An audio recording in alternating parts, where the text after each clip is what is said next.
Hi guys! This is your Mr. Nervous 1081 is more vlog and welcome to this video. And to this video po ay magluluto naman tayo dito sa ating outdoor kitchen dito sa Hinaguan Farm ni Brenda Mitch. At alam niyo ba, di umanoy. Charot. Parang podcast. So this is our dirty kitchen. So I mean outer kitchen and dirty kitchen kasi dirty naman siya kasi maraming pusa at aso na gumagala dito na ang ano dyan sila dito napaka-dirty talaga kasi dahil sa kanilang mga footprints. So by the way, ito yung ulam natin. Meron tayong ayan, Adidas ng manok. So we gonna fry this one. And meron din tayong sa tawag nito, gulay for our pakbet. Kasing! Oh yan. So una is lilinisan muna natin ang ating chicken yan. So man tayo so gani magpa-pedicure, manicure. Ano ba to? Ay pakpak pa ng kamot niya. So this is the feet. Chicken's feet nga. So pedicure. Yan. So puro itong mga kuko. Pero actually pwede naman siya hindi. Pero may tendency kasi na masusugatan yung kakain pag hindi natin kunin kasi matigas na matalinis, masusugatan ka talaga, especially your mouth. Try lang. So let's cut it off. Cut, copycat. You know what's cut tooth. Yan. Ooh. So cut na naman. Another cut.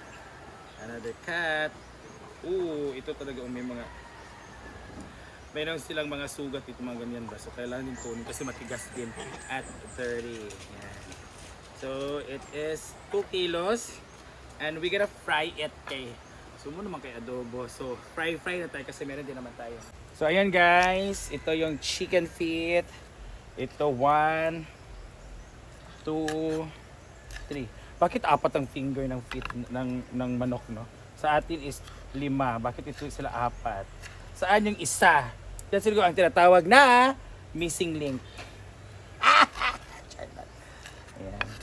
So, hala, gwapa kaayo karon pa siya giabot. Ano magud siya gel nga. Hapon pa siya. Hapon pa bitwag karon.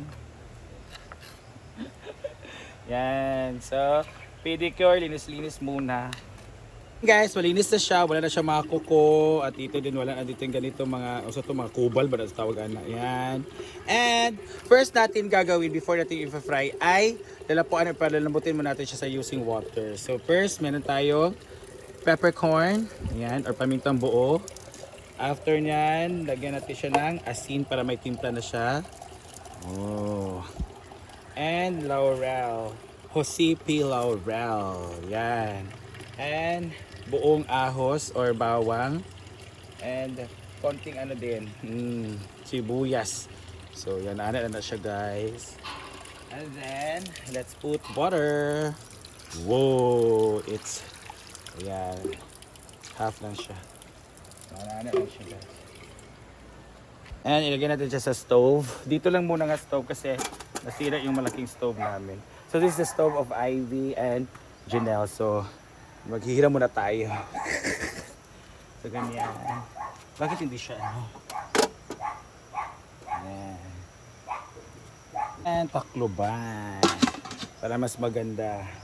At ngayon naman ay let's prepare this mga aromatics na gini or mga panakot para sa atong pakbet para sa mga bet.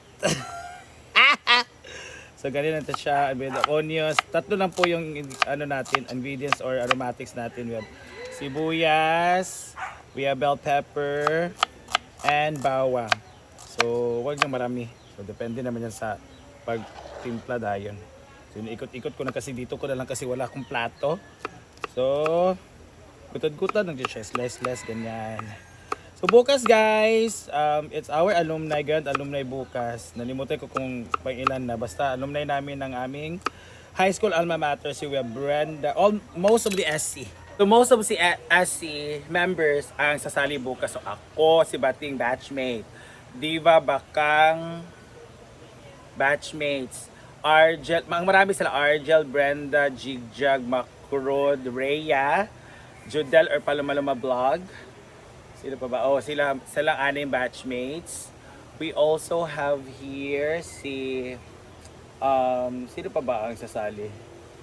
Si Lyra Iscamigi naman yung pinasasali at sasama din naman niya sa celebration. So kami talaga, most of us graduated doon sa Hasaan National High School, our alma mater. Si Dennis naman at si Trisha, sila yung batchmates. Sino pa ba? Sila Altea kasi mga Manila, doon sila sa kanilang graduate. Basta, marami kami, most of the SC dito sa province, sasali bukas sa alumni namin. So we're so excited. So we have parade, mass, outreach program. Then kinagabihan, yun yung party-party with the program, with the guest speaker. Then party-party, disco, kain-kain with the batch, and may mga pahugyaw. Abangan bukas sa mga vlogs namin. Ito yung isasahog natin. So, alamang din daw siya. I don't know kung parat pa na siya or dili. Be? Oo. Alamang talaga na kilo-kilo ba? So, binili nila. Ano to sa mga mangga at saging. So, ngayon, kukuha tayo ng konti para sa ating pakbet. Magkita tayong tanglad. So, to sa nang ihikot. So, lagyan natin na siyang tanglad. Kasi, but this is optional ha. Pero, mas maganda kung may tanglad. Kasi yung tanglad, nagbibigay ng great aroma sa mga pinapakuluan natin. Pwede baboy, ito manok. Che! Nahabusa tayo ng mga kuan ha. Yan, so, hoop. O, di ba, ilagay natin. So, dapat i-crush-crush na siya. Yan. And, let's put, para meron siyang bango. Kumukulo na siya, guys. Maglagay tayo ng mantika. Ooh. Guys, kumukulo na siya. So, let's turn it off. Ayan. And, i-drain natin siya para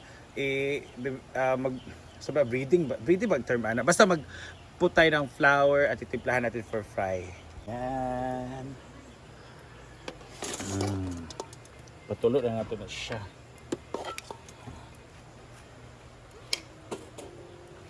Yan. Let's let it drain.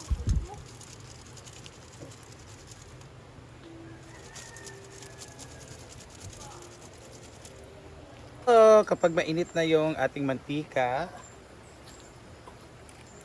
ilalagay na natin ang panakat. So, una natin ang sibuyas. Then, mekas-mekas lang. Tingnan ang apoy dito. Yung palagang nasira yung malakas yung apoy.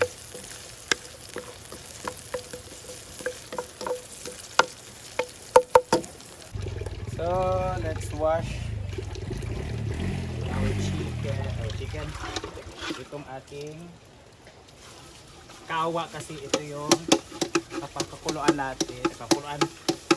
Lutuan natin for fry. Okay. Malinis na po siya. Yan. After nating sibuyas, ang ating bawang or ahos. Ato po na siyang fry. So yan, ilagay natin after draining it. Ayan, na-drain na siya. Ilagay natin siya lahat. So kunin na natin itong mga tuloy na siya appeal. So after that, timplahan natin siya ng ayan. So we have here templadong crispy fry. So since konti natin crispy fry, meron naman tayong flour. So flour.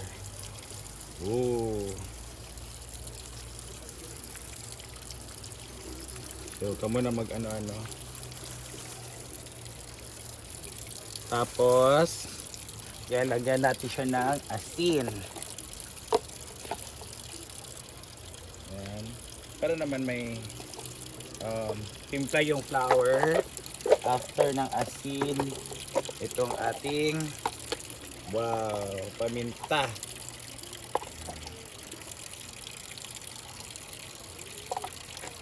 And titimplahan natin siya ng MSG. So kayo na bahala ko anong MSG nyo. Ito niyan ay ating yan. Itong bell pepper. Paul, atin sa itlog apple be, tolo. Itlog. Tolo ka buok. Ay, duwalag.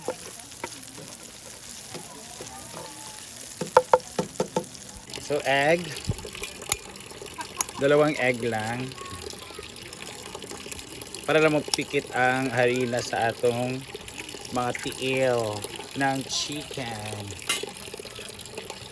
And with hands, mekos-mekos. O, diba? Ano na siya ang pag-mekos anak kay para ginoo ko. Ito mga itlog. Uy nga naman. So, harira-harira natin na siya. Mekos-mekos na siya. Kung feeling ninyo nga kula o harina, pwede na ito dungagan. So, let's put pa pledge of harina. Kasi parang kulang siya. Oh. Mekos na po na siya. Isang breeding lang kay para lami.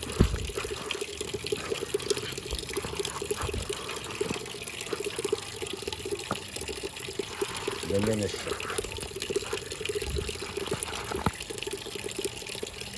Yan. Lagyan na natin ang ating ay. Ito pala yung bakwa natin. So, mekos-mekos.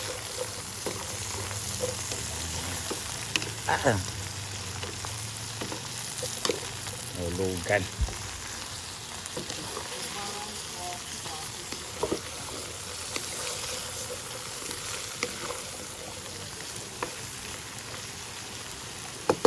Hayaan lang siya.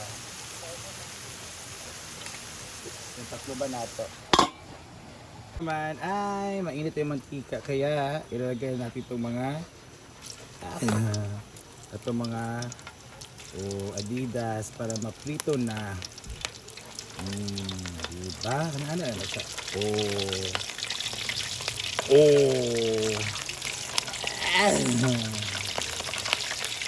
pero kailangan naman siya ikuan kaya actually luto to, kailangan natin siyang i-fry lang din siya para matigas or para mag-crispy.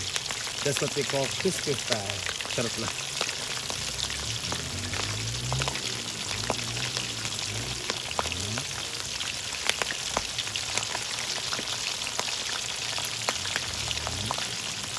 Bilis-bilis ba siya? So first batch we have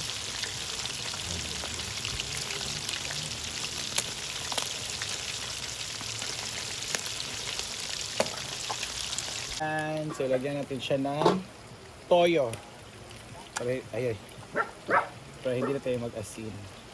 Konting toyo lang po kasi it's patbet.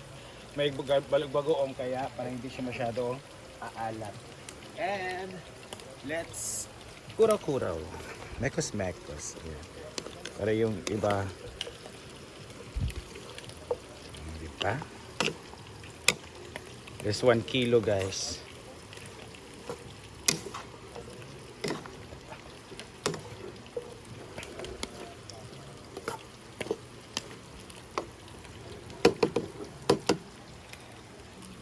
Takluban. Yan. So, dito, tignan natin, kasi na siya ito, ibabaliktad natin yan. Baliktad lang po.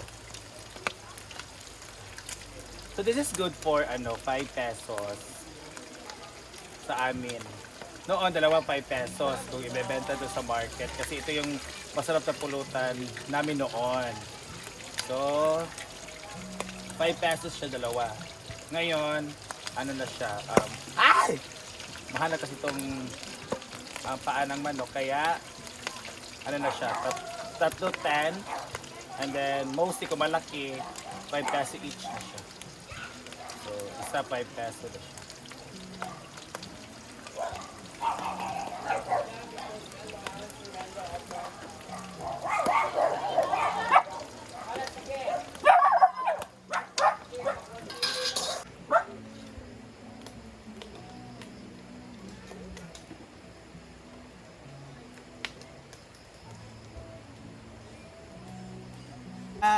Get our first batch ng ating fried feet. Ayan. Oh.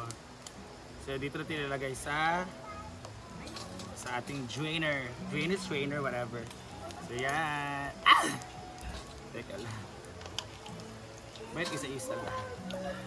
Dapat dalawa. Fried Adidas.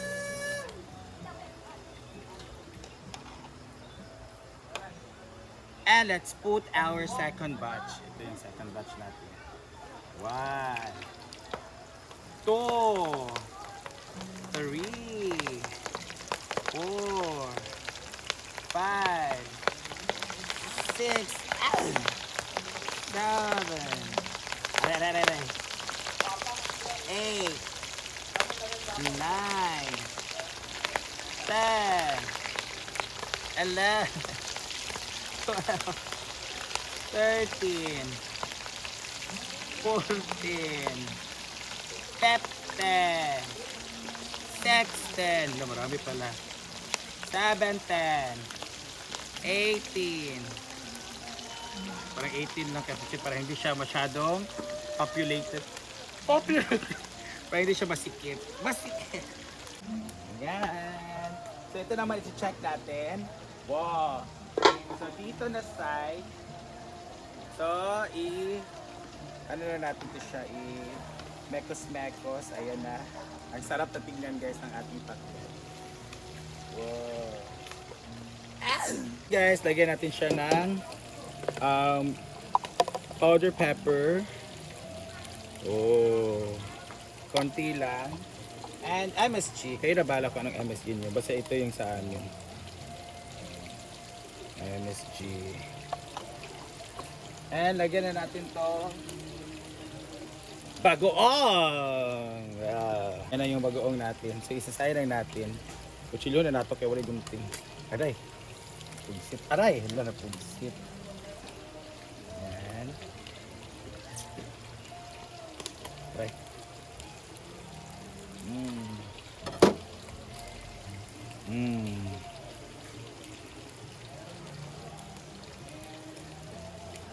Hawa!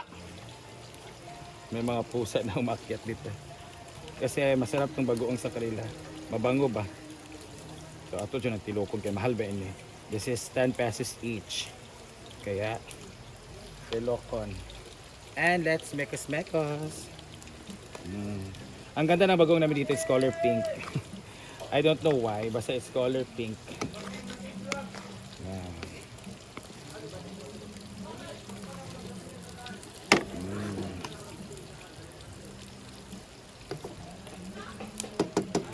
After nyan ay bakluban. Grocery? Ano man? Grocery na daw. Dili tay kuan? Cash? Cash siya, uy, grocery. Si Miro mas milo, pag grocery siya.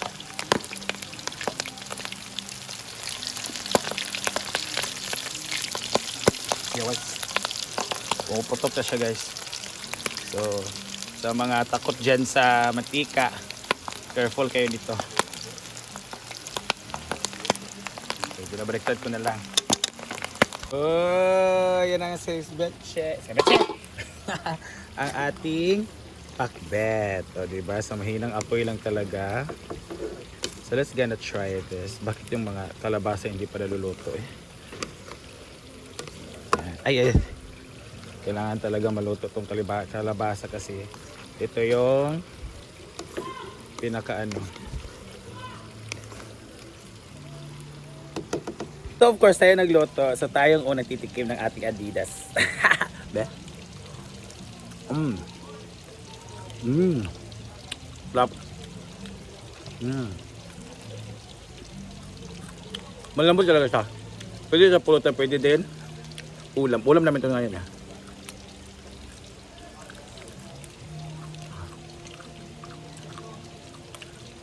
Bidas. Pinanggasol kasi maliit yung gasoli ano ni Ivy at ni Junel kasama dyan. So sa taas ako nagluto. Tapos ito yung malaki. Dito lang connect sa stove na giba yung pinakamalakas. Kasi ito, tingnan nyo. O ganyan kahina yung apoy nitong ito na side ba na sa tawag ano eh. Basta luto ng ating pakbet. Para sa mga bet the bet. Perfect. Guys, dito na ako nagluto sa taas kasi naubusan ng gasol. Tapos kay Ivy pa yun kay Jonel. Kasampan dyan may ani. So, this is good. Luto na po to. So, that's haon time.